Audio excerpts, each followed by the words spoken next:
എൻ്റെ പേര് ബിജി. ഞാൻ കോട്ടയത്തിൽ നിന്നാണ് വരുന്നത്. ഞാൻ ആദ്യമായിട്ട് ഉടമ്പടി എടുക്കുന്നത് 2022 മാർച്ച് 29 ഞാൻ 2020 ആദ്യമായിട്ട് കുവൈറ്റിന് പോയി. ഞാൻ പോയി ഒരു മാസം കഴിഞ്ഞപ്പോഴേക്കും എൻ്റെ പപ്പ മരിച്ചു. കൊറോണ സ്റ്റാർട്ട് ചെയ്യുന്ന സമയമായതുകൊണ്ട് അവരെനിക്ക് ലീവ് തരില്ല, പോകാൻ പറ്റില്ല, പോയാൽ തിരികെ വരാൻ പറ്റില്ല എന്ന് പറഞ്ഞു. അങ്ങനെ എല്ലാവരും പറഞ്ഞു കേട്ട് ഞാൻ അവിടെ തന്നെ നിന്നു. അതിനുശേഷം ഫസ്റ്റ് ഡെത്ത് ആനിവേഴ്സറിക്കും വരാൻ പറ്റിയില്ല. സെക്കൻഡ് ഡെത്ത് ആനിവേഴ്സറിക്ക് എനിക്ക് പോകണം എന്ന് നേരത്തെ മാനേജ്മെൻറ്റിനെ അറിയിച്ചു. അവർ ഓക്കെ പറഞ്ഞു. അതിനുശേഷം എൻ്റെ ഒരു ഫ്രണ്ടിൻ്റെ മാരേജ് ഫിക്സ് ചെയ്തു. അപ്പോൾ അവൾക്കും അതേ സമയം തന്നെ നാട്ടിൽ പോകണം. അപ്പം മാനേജ്മെൻറ്റ് പറഞ്ഞു 2 പേർക്കും ഒരുമിച്ച് ഒരു കാരണവശാലും ലീവ് തരില്ല, ഒരാൾ പോയി വന്നതിന് ശേഷം മാത്രമേ നിങ്ങൾക്ക് ലീവ് തരാൻ പറ്റത്തുള്ളൂ എന്ന് പറഞ്ഞു. സ്വാഭാവികമായിട്ടും എൻ്റെ ലീവേ ക്യാൻസൽ ആകത്തുള്ളൂ. അപ്പോൾ എനിക്ക് ഒത്തിരി വിഷമമായി. ഞാനപ്പോൾ ഇങ്ങനെ വിഷമിച്ച് ഇങ്ങനെ യൂട്യൂബിൽ ഇങ്ങനെ നോക്കിക്കൊണ്ടിരിക്കുമ്പോൾ ഈ കുരുക്കഴിക്കുന്ന മാതാവിനോടുള്ള പ്രാർത്ഥന, കൃപാസന മാതാവിൻ്റെ പ്രാർത്ഥന എന്നൊക്കെ കണ്ടു. അങ്ങനെ ഞാൻ കൃപാസന മാതാവിൻ്റെ പ്രാർത്ഥന വെച്ചു, പ്രതീക്ഷീകരണ പ്രാർത്ഥന എടുത്ത് നിയോഗം വെച്ച് ചൊല്ലി, മാതാവേ ഞങ്ങൾക്ക് 2 പേർക്കും ഒരു വിഷമവും കൂടാതെ ഇവിടുന്ന് ലീവ് തന്ന് നാട്ടിൽ പോകാൻ അനുഗ്രഹിക്കണമെന്ന് പ്രാർത്ഥിച്ചു. അതിൻ്റെ ഫലമായിട്ട് എൻ്റെ ലീവ് ക്യാൻസലാക്കുമെന്ന് പറഞ്ഞ സമയത്ത് തന്നെ അവരെന്നോട് പറഞ്ഞു, നിങ്ങൾ 2 പേരും പൊയ്ക്കോ, ഞങ്ങൾ 2 പേരും കോട്ടയംകാരാണ്, നിങ്ങൾ ഒരുമിച്ച് ടിക്കറ്റ് എടുത്ത് പൊക്കോളാൻ പറഞ്ഞു. ഞങ്ങൾക്ക് സന്തോഷമായി. ഞങ്ങൾ പോകാൻ എല്ലാം റെഡിയായി. PCR എടുക്കണമായിരുന്നു. PCR എടുത്തു. എല്ലാം കഴിഞ്ഞ് എയർപോർട്ടിൽ വന്നു. വീണ്ടും അവിടെയും പ്രശ്നങ്ങൾ.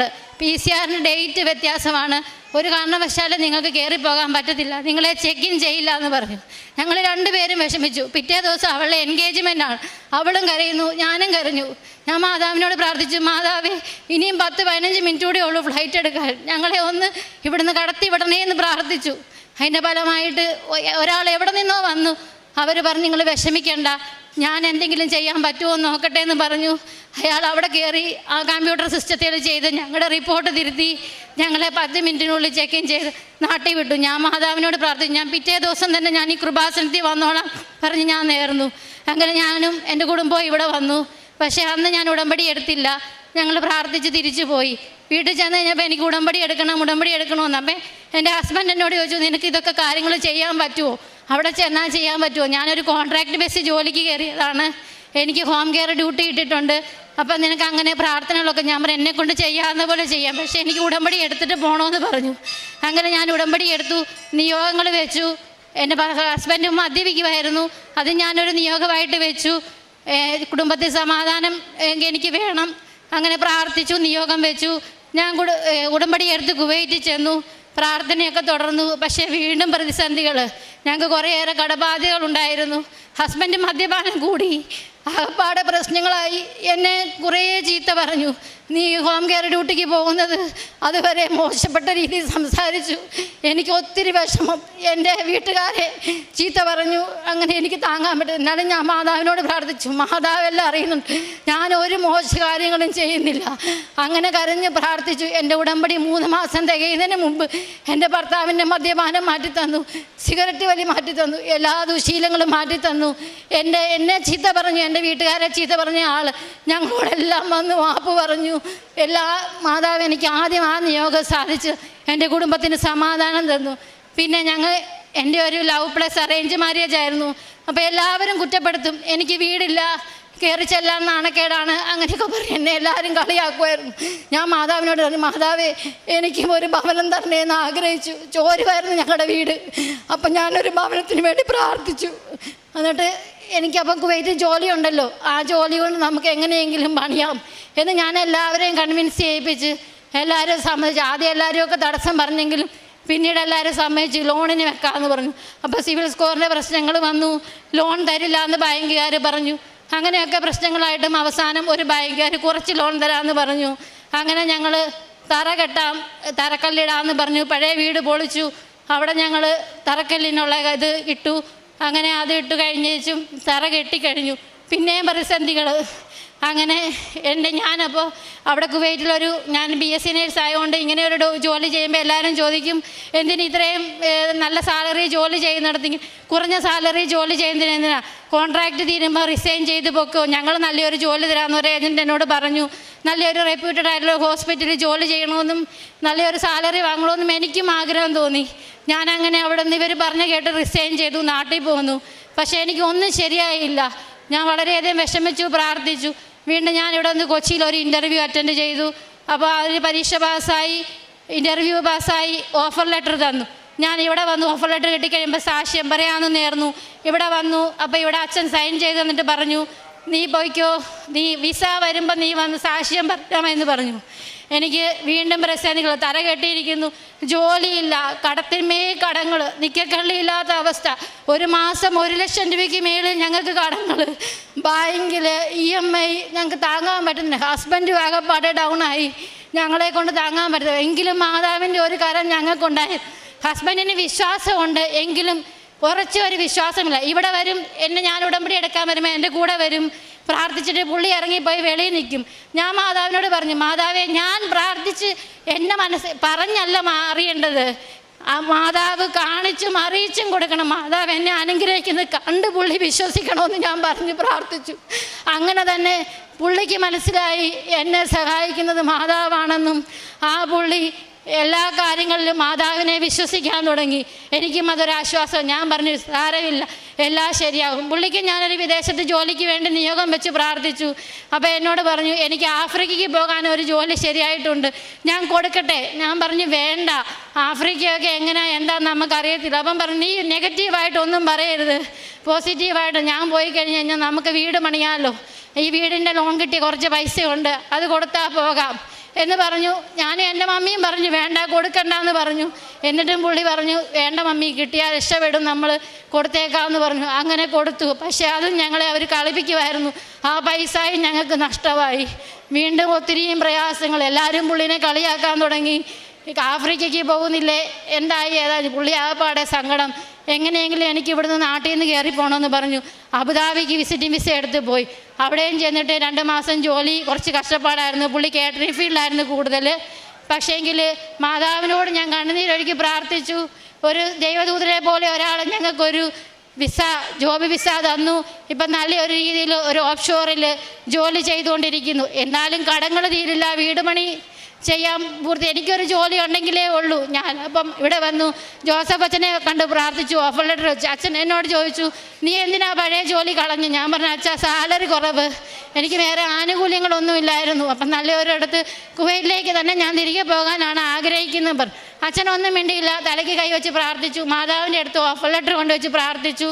ഉടമ്പടി കാശ് രൂപ എൻ്റെ കാശ് രൂപം തന്നിട്ട് പറഞ്ഞു, പോയിക്കോളാൻ പറഞ്ഞു. എന്നിട്ടും എനിക്കൊന്നും കാര്യങ്ങൾ നടക്കുന്നില്ല. വീണ്ടും ഒത്തിരി ഡിലേ ആകുന്നു. ഞാൻ ഏജൻസി വിളിച്ചപ്പോൾ അവരും എനിക്ക് പോസിറ്റീവായിട്ട് മറുപടി ഒന്നും തരുന്നില്ല. കുറച്ച് പേര് പോയി, അവിടുത്തെ ഓണർ എന്തോ മരിച്ചു പോയി, അങ്ങനെയൊക്കെ സംഭവങ്ങളാണ്. ഇനിയിപ്പോൾ എങ്ങനെയാണെന്ന് അറിയത്തില്ല. അപ്പം ഞാൻ പറഞ്ഞെങ്കിൽ ഞാൻ എൻ്റെ പ്രോസസ്സിങ് ക്യാൻസൽ ചെയ്യുവാണെന്ന് പറഞ്ഞു.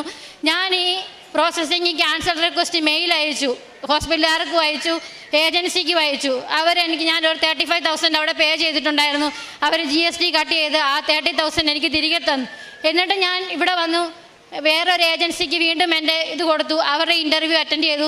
അവരുടെയും ഓഫർ ലെറ്റർ മേടിച്ചു, കൈവച്ചു. ഒരു കാര്യങ്ങളും നടക്കുന്നില്ല. അങ്ങനെ ഇരിക്കുമ്പോൾ ഞാൻ പിന്നെയും പ്രാർത്ഥിച്ചു, മാതാവേ, എല്ലാവർക്കും മാതാവ് ഡേറ്റ് ഇട്ട് അനുഗ്രഹങ്ങൾ കൊടുക്കുന്നു, ഞാൻ മാത്രം പ്രാർത്ഥിച്ചിട്ട് എന്താ നടക്കാതെ? ജൂലൈ 10 മുമ്പ് എനിക്കൊരു വിസ എവിടെന്നെങ്കിലും തരണം. ഞാൻ കുവൈറ്റിൽ പോകാൻ ആഗ്രഹിക്കുന്നത്. എൻ്റെ അറ്റസ്റ്റേഷൻ എല്ലാം കഴിഞ്ഞതാണ് അവിടുത്തെ. ഇനി വേറൊരു സ്ഥലത്ത് ഇനി ഞാൻ വീണ്ടും പൈസ മുടക്കി അറ്റസ്റ്റ് ചെയ്യണം. അതിന് മാതാവ് ഇടവരുത്താതെ അങ്ങോട്ട് ഇനി മാതാവിന് ഇഷ്ടമില്ലെങ്കിൽ മാതാവ് എന്നെ വിടണ്ട എന്ന് ഞാൻ പറഞ്ഞു. വിസ 10 മുമ്പായിട്ട് തരണേന്ന് ഞാൻ പ്രാർത്ഥിച്ചു. വിസ വന്നാലും ഏജൻസിക്ക് ഞങ്ങൾ 4 lakhs പേ ചെയ്യണം. എന്നാലും ഞാൻ എവിടുന്ന് എങ്ങനെയെന്ന് എന്നോട് ഹസ്ബൻഡ് ചോദിക്കും. ഞാൻ പറയും, എല്ലാം ഈ ശക്തി എനിക്ക് തരും എന്ന് ഞാൻ പറയുന്നു. അങ്ങനെ തന്നെ പറയുമായിരുന്നു. പക്ഷേ വിസ ഞാൻ പ്രാർത്ഥിച്ചു. ജൂലൈയിൽ ആദ്യ മാസം തന്നെ എനിക്ക് വിസ വന്നു എന്ന് ഏജൻസിയിൽ നിന്ന് പറഞ്ഞു. ഞാൻ അവരോട് ചോദിച്ചു. അവരെന്നോട് പറഞ്ഞു 10-ാം തീയതിക്ക് മുമ്പായിട്ട് വന്ന് കളക്ട് ചെയ്യണം. ഫസ്റ്റ് ഇൻസ്റ്റാൾമെൻറ്റ് 2 ലക്ഷം കൊണ്ടുവരണമെന്ന് പറഞ്ഞു. എനിക്കറിയില്ല എന്ത് ചെയ്യുമെന്ന്. ഈ പുറമോടി അല്ലാതെ എൻ്റെ കയ്യിൽ ഒന്നുമില്ല. ഞാൻ മാതാവിനോട്, മാതാവിനറിയാം. എല്ലാവരും കാണുമ്പം ഉണ്ടോ എന്നൊക്കെ ചോദിക്കും. പക്ഷേ എനിക്കൊന്നുമില്ലെന്ന് മാതാവിനറിയാം. ആ മാതാവ് എനിക്ക് ഓരോരുത്തരെയായിട്ട് ഒരു ദിവസം കൊണ്ട് 2 ലക്ഷം രൂപ തന്ന് എന്നെ സഹായിച്ചു. ഞാൻ ഏജൻസിയിൽ പോയി വിസ കളക്ട് ചെയ്തു. അതിനുശേഷം അടുത്തത് മെഡിക്കലാണ്. മെഡിക്കലിന് പോയി. അപ്പം കുവൈറ്റിൻ്റെ ഭയങ്കര സ്ട്രിക്റ്റ് ആണെന്ന് പറഞ്ഞു. ഇപ്പം പഴയ പോലെ മെഡിക്കലൊന്നും അങ്ങനെ എടുക്കാൻ പറ്റില്ല. എന്തെങ്കിലും അൺഫിറ്റ് അടിച്ചു കഴിഞ്ഞാൽ അവർ ഉടനെ എംബസിക്ക് തിരിച്ചു വിടുകയുള്ളൂ എന്ന് പറഞ്ഞു. അപ്പോൾ ഓക്കെ ആണെങ്കിൽ മാത്രം എടുത്താൽ മതി എന്ന് പറഞ്ഞു. അപ്പോൾ എൻ്റെ കാലിൽ ഒരു സ്കിൻ അലർജി പോലെയുണ്ട്. ഞാനത് അത്ര കാര്യമാക്കിയില്ല. മെഡിക്കൽ എടുക്കാൻ ചെന്നു. ഫിസിഷ്യനെ കണ്ടപ്പം അയാൾ പറഞ്ഞു, ഇതൊരിക്കലും എനിക്ക് ഫിറ്റാക്കാൻ പറ്റില്ല, ഇപ്പോൾ ഒരു സ്കാറ് പോലും അവർ പ്രശ്നമാക്കിയെടുക്കും, ഇനി എനിക്കിത് ചെയ്യാൻ പറ്റത്തില്ല, നിങ്ങൾ എന്താണെന്ന് വെച്ചാൽ. അപ്പം ഞാൻ അവിടെ നിന്ന് ഈ കാശ് രൂപ മുറുകെ പിടിച്ച് കരഞ്ഞു. ഞാൻ ഡോക്ടറെ എനിക്കിനി ഒരു വഴിയില്ല, ഡോക്ടറെ എന്നെ അൺഫിറ്റ് ആക്കരുത്, ഡോക്ടറെ എനിക്ക് പ്രശ്നങ്ങളുണ്ടാകും, എനിക്ക് അങ്ങനെ കയറ്റി വിടാൻ പറ്റില്ല, ഇപ്പോൾ പ്രത്യേകിച്ച് ഇപ്പോൾ കുവൈറ്റ് ഭയങ്കര സ്ട്രിക്റ്റാന്ന് പറഞ്ഞു. ഞാൻ അവിടെ കരഞ്ഞിരുന്ന് പ്രാർത്ഥിച്ച്, മാതാവിനെ കണ്ണുനീരൊഴുക്കി പ്രാർത്ഥിച്ച് 3:30 ആയപ്പോൾ റിപ്പോർട്ട് തന്നു, എനിക്ക് ഫിറ്റാക്കി തന്നു. അതിനുശേഷം എൻ്റെ വിസ സ്റ്റാമ്പിങ്ങിന് വിട്ടു. എല്ലാം കഴിഞ്ഞ് ഇന്നലെ എൻ്റെ സ്റ്റാമ്പിങ് കഴിഞ്ഞ് കിട്ടി. 2 ലക്ഷം രൂപ ബാക്കി കൊടുക്കാൻ പറഞ്ഞു. അതും എന്നെ മാതാവ് സഹായിച്ചു. എനിക്ക് സെപ്റ്റംബർ 2-ാം തീയതി ടിക്കറ്റും തന്നു. ഞാൻ പോവാണ്. അത് ഞാൻ ക്യാൻസൽ ചെയ്ത ഹോസ്പിറ്റലിലെ വിസയാണ് എനിക്ക് മാതാവ് തന്നത്. ഞാൻ ആഗ്രഹിച്ചതും ആ ഹോസ്പിറ്റലിലാണ്. നല്ലൊരു സാലറിയിൽ നല്ലൊരു ജോലി എനിക്ക് മാതാവ് തന്നിരിക്കുകയാണ്. എൻ്റെ മാതാവിനും തിരുക്കുമാരനും ഞാൻ 1000 നന്ദി പറയുന്നു. അതുപോലെ തന്നെ എൻ്റെ വീട്, എൻ്റെ ഇൻലോസൊക്കെ എന്നെ കുറ്റപ്പെടുത്തി, ഞങ്ങളുടെ കിടപ്പാടമല്ലേ നീ കളഞ്ഞത്, നിനക്ക് ജോലിയില്ല, കാശില്ല, ഒന്നുമില്ല, എങ്ങനെ നീ പണിയും. ഞാനപ്പോൾ തറകെട്ടിൻ്റെ അവിടെ പോയി ഈ കാശ് രൂപം വെച്ച്, മാതാവേ ഞങ്ങൾ 2 നിലയ്ക്കൊരു പ്ലാൻ വരച്ച്, വലിയ വീടൊന്നുമല്ല, പക്ഷേ അത് 2 നില പ്ലാനാണ്. അത് ഞങ്ങളുടെ അത്യാഗ്രഹമാണെങ്കിൽ മാതാവ് ക്ഷമിക്കണം. ഞങ്ങൾക്ക് മാതാവിന് ഇഷ്ടമുള്ള ഒരു കുഞ്ഞു ഭവനം മതി, അത് മാതാവിൻ്റെ ഭവനമാക്കി ഞങ്ങൾക്ക് തരണേന്ന് ഞാനിപ്പോൾ പ്രാർത്ഥിക്കുന്നു. മാതാവ് അതും എനിക്ക് എത്രയും പെട്ടെന്ന് സാധിച്ചു തരുമെന്ന് ഞാൻ ഉറച്ച് വിശ്വസിക്കുന്നു. ഇത്രയേറെ അനുഗ്രഹങ്ങൾ എൻ്റെ ജീവിതത്തിൽ തന്ന എൻ്റെ അമ്മ മാതാവിന് 1000 നന്ദി അർപ്പിക്കുന്നു. അതുപോലെ തന്നെ ഉടമ്പടി തൈലം ഉപയോഗിച്ച് എൻ്റെ ഫ്രണ്ടിന് ബ്രസ്റ്റിൽ ഒരു സിസ്റ്റ് ഉണ്ടായിരുന്നു. അവൾ എന്നോട് പറഞ്ഞു, ഞങ്ങൾ ഹോസ്പിറ്റലിൽ പോയി, അവിടെ കുവൈറ്റിലെ ഹോസ്പിറ്റലൊക്കെ കാണിച്ച് എല്ലാവരും ഡോക്ടേഴ്സൊക്കെ പറഞ്ഞു ഇത് ക്യാൻസറാണ്, നിങ്ങൾ നാട്ടിൽ പോയിക്കോ, ട്രീറ്റ്മെൻറ്റ് അവിടെ ചെയ്യുമെന്ന് പറഞ്ഞു. ഒരു ഡോക്ടർ മാത്രം പറഞ്ഞു ഇതൊരു ചെറിയൊരു പസ് കളക്ഷൻ ആണെങ്കിൽ അത് പൊട്ടിപ്പോയി നമുക്ക് സൈറ്റോളജിക്ക് വിട്ടാൽ അറിയാൻ പറ്റും, നിങ്ങൾ അങ്ങനെ ഒന്ന് പൊട്ടുവോ ഇല്ലയോ നമുക്ക് നോക്കാം, 2 ദിവസം വെയിറ്റ് ചെയ്യുന്നിട്ട് ബയോപ്സി എടുത്ത് നോക്കാം. അപ്പം ഞങ്ങളുടെ മാനേജ്മെൻറ്റ് പറഞ്ഞു നിങ്ങളെ അങ്ങനെ വിടാൻ പറ്റില്ല, കൃത്യമായ ഒരു റിപ്പോർട്ട് ഉണ്ടെങ്കിൽ മാത്രമേ ഞങ്ങൾക്ക് ഇവിടുന്ന് എക്സിറ്റ് അടിക്കാൻ പറ്റത്തുള്ളൂ എന്ന് പറഞ്ഞു. ഞാൻ ഈ ഉടമ്പടി തൈലം ഉപയോഗിച്ച് വിശ്വാസ പ്രമാണം ചൊല്ലി ഞാനും അവളും എന്നും പ്രാർത്ഥിക്കുമായിരുന്നു. ബയോപ്സി എടുക്കാൻ ഞങ്ങൾക്കൊരു ഡേറ്റ് തന്നു. അന്ന് ഞങ്ങൾ ചെല്ലുമ്പോൾ അവിടെ മിഷൻ എന്തോ കംപ്ലൈൻ്റ് ആയിരുന്നു. ഞങ്ങളോട് പറഞ്ഞു പിറ്റേ ദിവസം വരാൻ പറഞ്ഞു. അങ്ങനെ ആ പിറ്റേ ദിവസം ഞങ്ങൾ ചെന്നപ്പോൾ അത് പൊട്ടി, അവളെ അത് സൈറ്റോളജിക്ക് വിട്ടു. അവളുടെ റിപ്പോർട്ട് കംപ്ലീറ്റ് നോർമലാണെന്ന് പറഞ്ഞു. അതിനും അമ്മ മാതാവിന് 1000 നന്ദി. അവളുടെ ഹസ്ബൻഡ് ഇവിടെ വന്നു ഉടമ്പടി എടുത്തു. പിന്നെ ഞാൻ പ്രേക്ഷിത പ്രവർത്തനങ്ങൾ പത്രങ്ങൾ കൊടുക്കുമായിരുന്നു. കാരുണ്യ പ്രവർത്തികൾ പൊതിച്ചോറ് ഗവൺമെൻറ് ഹോസ്പിറ്റലൊക്കെ കൊടുക്കുമായിരുന്നു. അനാഥാലയങ്ങളിൽ ഞങ്ങൾ ഒരു നേരത്തെങ്കിലും ഫുഡ് കൊടുക്കുമായിരുന്നു. പിന്നെ അനാഥാലയങ്ങളൊന്നും ഒത്തിരി ഡ്രസ്സൊന്നും മേടിച്ചു കൊടുക്കാൻ എന്നെക്കൊണ്ട് പറ്റില്ലായിരുന്നു. ഞാനെന്നോ ഒരു 3-4 എണ്ണം വാങ്ങിയാലും ഇവിടെ വരുമ്പോൾ കൃപാസനത്തിൽ വന്ന് കൊടുക്കും, അവർ കൊടുത്തോളാമെന്ന് പറയും. അങ്ങനെ ഞാൻ എൻ്റെ കാരുണ്യ പ്രവർത്തികളുണ്ട്. പിന്നെ നേരത്തെ ഒന്നും ഞാൻ അങ്ങനെ കുമ്പസാരിക്കത്തൊന്നുമില്ലായിരുന്നു. 3 മാസം അല്ല 6 മാസം അല്ലെങ്കിൽ നോയമ്പിൻ്റെ സമയത്തൊക്കെയാണ് ഞാൻ കുമ്പസാരിച്ചുകൊണ്ടിരുന്നത്. ഇപ്പോൾ 2 ആഴ്ച കൂടുമ്പോൾ കുമ്പസാരിക്കുന്നുണ്ട്. പറ്റുമ്പോഴൊക്കെ വിശുദ്ധ കുർബാനയിൽ പങ്കെടുക്കും. ഞായറാഴ്ച ദിവസങ്ങളിൽ ഞാൻ കുർബാന മുടക്കാറില്ല. അങ്ങനെ പിന്നെ നേരത്തെ ഒന്നും അരമണിക്കൂറൊന്നും ബൈബിൾ വായിക്കില്ലായിരുന്നു. ഇപ്പോൾ എല്ലാ ദിവസവും അരമണിക്കൂർ ബൈബിൾ വായിക്കാറുണ്ട്. എല്ലാ 5:30 ഞാൻ എല്ലാ ദിവസവും 5:30 എഴുന്നേറ്റ് പ്രതിഷ്ഠീകരണ പ്രാർത്ഥനകൾ ചെല്ലുന്നു.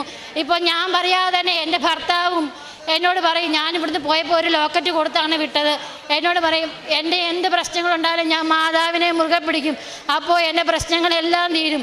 പുള്ളി ഇപ്പോൾ രാവിലെ പ്രതിഷ്ഠീകരണ പ്രാർത്ഥന, സായാഹ്ന പ്രാർത്ഥന എല്ലാം ചൊല്ലുന്നുണ്ട്. ഞാനൊന്നും പറയേണ്ട കാര്യമൊന്നുമില്ല, പുള്ളിക്ക് തന്നെ വിശ്വസിച്ച് പുള്ളി ചെയ്യുകയാണ്. അതിലെല്ലാം ഞാൻ അതിയായി സന്തോഷിക്കുന്നു. എൻ്റെ മാതാവിനും തിരുക്കുമാരനും 1000 നന്ദി അർപ്പിക്കുന്നു.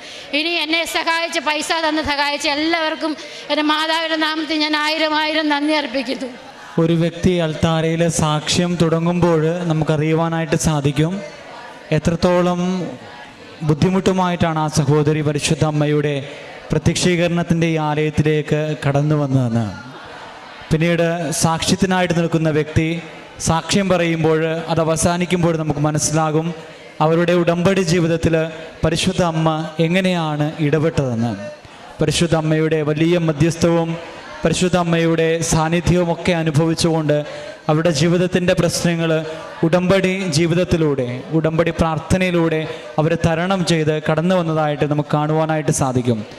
നമ്മുടെ മുൻപിൽ ബിജിമോൾ എന്ന സഹോദരി തൻ്റെ ഉടമ്പടി ജീവിത സാക്ഷ്യം പങ്കുവയ്ക്കുമ്പോഴും നമുക്ക് മനസ്സിലാക്കുവാനായിട്ട് സാധിക്കുന്നത് ഇതുതന്നെയാണ്.